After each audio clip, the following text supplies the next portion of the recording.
শাশুড়ি মাকে নিয়ে বেরিয়ে পড়লাম, কারণ শরীরটা কদিন ধরে খুব খারাপ লাগছে। তো মাকে নিয়ে একটু ডক্টরের কাছে গেলাম, সেখান থেকে ডক্টর দেখিয়ে তারপরে একটু কেনাকাটা করার ছিল।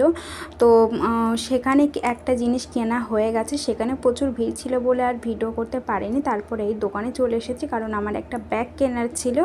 তো ব্যাগ এখানে দেখা হচ্ছে, আর এখানে একটা আমার ননদের মেয়ের জন্য ছাতাও দেখা হচ্ছে, কারণ এখন যা রৌদ্র পড়ছে, তো একটা ছাতা খুবই দরকার। ওর ছাতাটা খারাপ হয়ে গেছে ওই কারণে। আর এই দোকানটা কিন্তু চেনা কিন্তু তোমাদের, কারণ এই দোকান থেকে কিন্তু আমার বোনের বিয়ের কিন্তু অনেক জিনিসই এই দোকান থেকে নেওয়া হয়েছে।